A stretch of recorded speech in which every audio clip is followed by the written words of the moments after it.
Этим вечером крупный телеграм-канал сообщил печальные новости о Дмитрии Юрьевиче Маликове. Через 2 дня в Новом Уренгое состоятся похороны контрактника 25-летнего Сергея Артюхова, который погиб по вине Дмитрия Маликова. Дочь российского композитора, 20-летняя Стефания Маликова, за осквернение могилы Владимира Высоцкого была отправлена в следственный изолятор. В связи с трагическим происшествием во время сборов с Дмитрия Маликова было снято звание народного артиста России и отменены все его концертные выступления. Дмитрий Юрьевич лишился всех своих рекламных контрактов, включая рекламу кредитов от банков, мужской косметики до полного выяснения обстоятельств.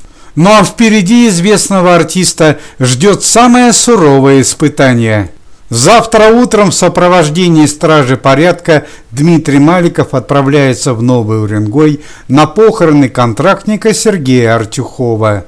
Дмитрию Юрьевичу придется найти общий язык с родственниками погибшего и оправдаться перед ними за произошедшую трагедию. Дмитрий Маликов, никогда до этого случая не замешанный в скандалах, очень тяжело переживает произошедшее и уже извинился перед семьей погибшего. Цитата: «Я приношу глубокие соболезнования вашему сыну, отцу и мужу. Я полностью признаю свою вину и готов ответить за это перед законом. Любая материальная помощь с моей стороны и пожизненная поддержка вашей семьи». В отличие от Леонида Агутина, Дмитрий Маликов поступает действительно благородно. Он не требует взамен материальной помощи смягчения уголовного наказания. Напомним, что 2 дня назад добровольно мобилизованный Дмитрий Маликов во время сборки огнестрельного оружия нанес смертельное ранение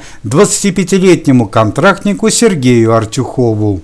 До сих пор существует мнение, что Дмитрия Юрьевича элементарно подставили, однако кто и зачем это сделал, до сих пор неизвестно. В последние дни в семье Дмитрия Маликова очень неспокойно. Перенес инфаркт миокарда его отец Юрий Маликов, а его дочка Стефания Маликова несколько дней назад демонтировала памятник Владимиру Высоцкому и осквернила могилу великого барда. По некоторым данным, Стефании Маликовой может грозить уголовное наказание и крупный денежный штраф.